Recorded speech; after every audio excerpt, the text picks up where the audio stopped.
I'm standing in front of Total Wines in Tucson, Arizona. I've asked manager Gil Frejo to choose 5 wines that represent great quality and value, and we're going to do some tasting with him today. And with their great inventory, I don't think he's going to have a problem. But let's head in and see what he has to choose. Hey Gil, hey, how are Jim, you? Good to see you. Welcome to Total Wine. Thanks for inviting me in today. It's going to be fun today. Let's do some tasting. You ready for the challenge? I am definitely ready. Okay, we have 5 wines here, some reds, some whites.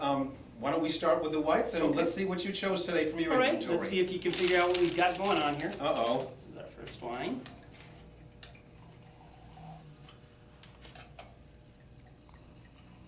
There we go. Kind of a nice light kind of lemony gold color here. And these wines, in terms of price threshold, they're all sitting where? About $25. About $25? Okay. 25 and under. Okay, great. Boy, that's kind of a nice rich, you know, a lot of melon fruit in there, maybe. You know, some pear. This is lovely. You know what? The nose is almost Chardonnay-ish. So let's do a sip. I like that. It's rounded, has some acidity. This reminds me of a New World Chardonnay. So what do we have here? Okay, you were pretty close. Let's see. The grape was correct. Good job on that. And the region was? The region was France. Okay. So it was an Old World Chardonnay, but it Chardonnay. definitely was reminiscent of a New World Chardonnay. And who's the producer here? This is Roger Luquette. It's a small little maker. He's actually located in Puy-Foussay. How so we did a Puy-Foussay from... and this is the southern Burgundy area here that makes really nice, clean, crisp, and refreshing, you know, light Chardonnay. Would you like to pair with this? Well, since it's a Chardonnay, but it's a low no-oak Chardonnay. Actually, this one's a no-oak Chardonnay. I would probably pair it with maybe some white sauces, some pasta sauces, stuff like that, maybe some chicken dishes. Sure. So maybe a little bit fuller fish dishes. I think they go great with that too. What do you think? I agree. I was thinking of you know, of fish, maybe you know, even some summer salads with some chicken, something like that, because there's a nice strain of acidity in this. Oh yeah, definitely. That really keeps it crisp and clean. So great option here. Okay. Let's go to victim number 2. Okay, number 2 is going to be a little surprise for you.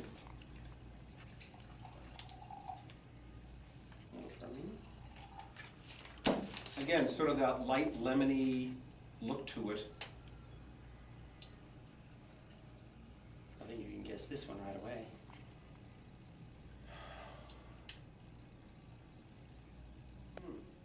Wonderful sweetness, just delicious sweetness. Riesling here? Yes. Yeah, that's a wonderful Riesling. Now, clearly you have Rieslings from all over the globe, so this really could come from anywhere. You know, from you know, Australia to Alsace and Germany. So. What do you think the sweetness level on that, though? Everybody expects these Rieslings to be over the top sweetness. I would say that this sort of qualifies as sort of maybe an off sweet. There's a little bit of sweetness, definitely not over the top. It's definitely not a sticky sort of, you know, tremendous sweetness. But it's lovely, and you know, while you could pair this with, you know, Asian foods and something that's maybe kind of hot and really spicy.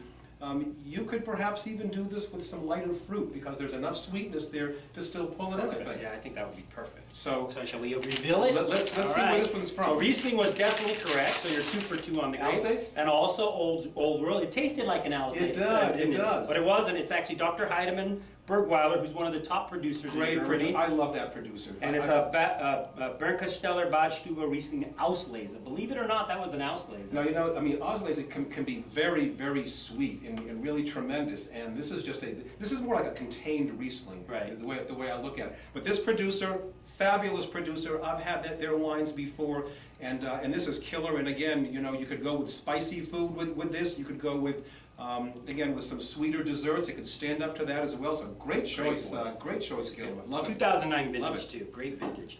Okay. All right, so now we're going to move on to our first red. How's that sound? Sounds wonderful. All righty. The other great thing about those Rieslings is that they tend to store very well for a long period of time. The combination of the sweetness and the acidity of those wines allow it, if you store it at right temperatures, meaning, you know, mid to high 50s to 60, they can go out 10, 15 years, even with just an ordinary Riesling. So they have a long ageability factor. Okay, we're into the red world here. Okay, and this is a little bit of it's not super dark, you know, you can kind of see through it. It almost has sort of a little bit of a raspberry-ish look to it in a way, but let's take a sniff and see, and we'll take a sip. What are you picking up on that Boy, nose? that's nice. Raspberry, cherry,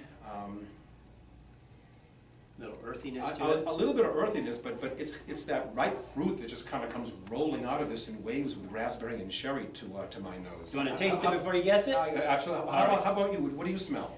I get a lot of raspberry in there, and definitely some earthiness. Yeah. Definitely. It's a lovely Pinot Noir, and the pricing here is? The pricing on this one was a little bit less. It's $19.99.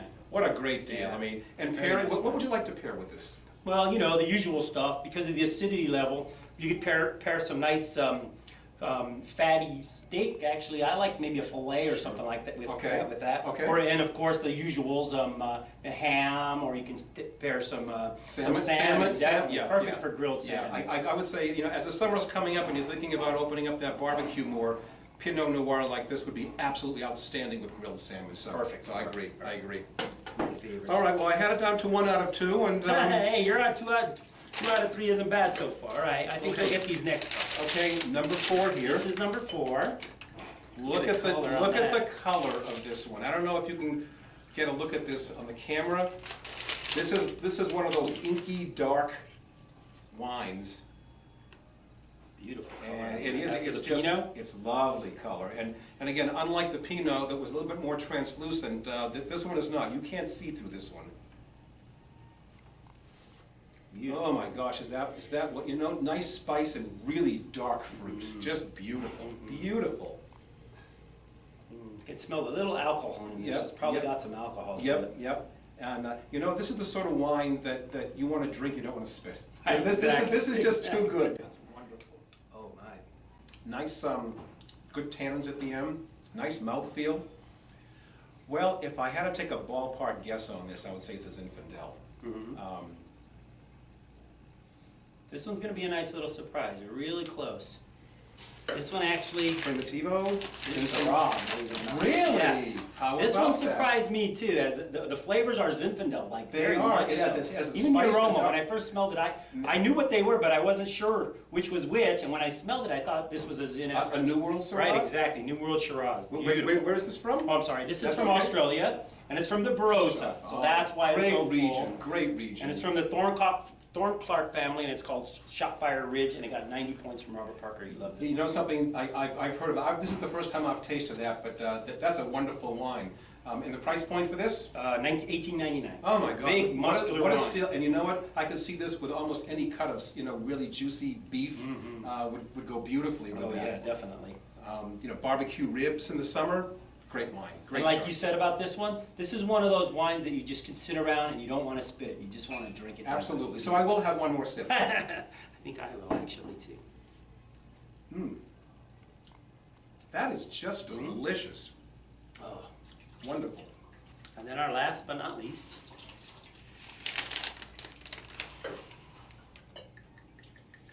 Another moderately dark wine here.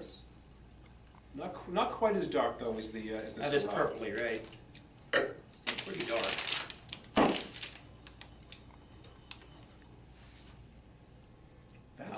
That's an interesting nose. What do you pick up out of this? There's a very Little bit distinct. of spice in there. There's a distinct aroma in there. It smells like very, very ripe fruit. Yes. Doesn't it? Yeah. Really, really ripe. So Like- my guess is this is one of the hotter vintages. It's my guess is going to be on this. This is very, very ripe fruit. It is very deep, very ripe. Have some spice again. I agree. Chewy tannins. Very nice tannins.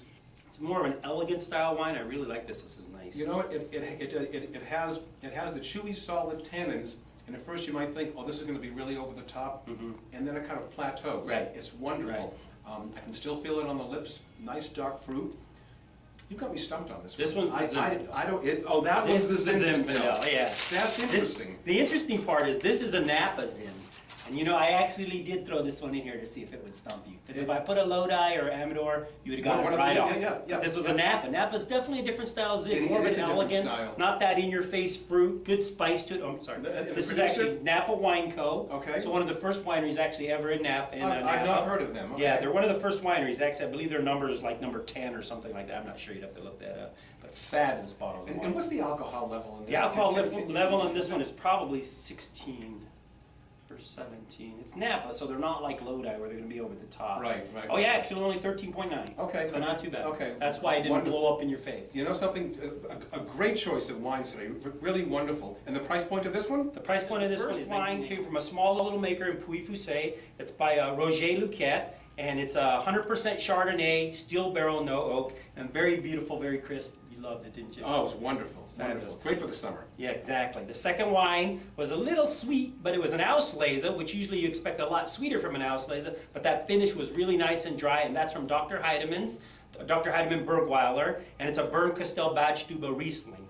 Then our first red was River Road, another small little winery in the heart of the Russian River region, made by Gary Mills, fabulous wine. And then after that we have the Shopfire Ridge from the Thorn family. It's a very nice wine, more of an elegant style Shiraz, not all that over-the-top fruit, not all that high alcohol. And then again, another very elegant Zinfandel out of the Napa Wine Company from Napa. And we usually get looking at Lodi and Amador, but this is a little bit more elegant style and definitely a cab drinker's favorite for Zinfandel. So a great assortment of wines here, you know, as the season warms up for barbecues and both with whites and reds. So come on down, access some of these wines. Gil, thank you so much for inviting me in today. Thanks for coming. Look forward to being challenged again. All right, awesome. Thank you. Sooner the better. Thanks a lot.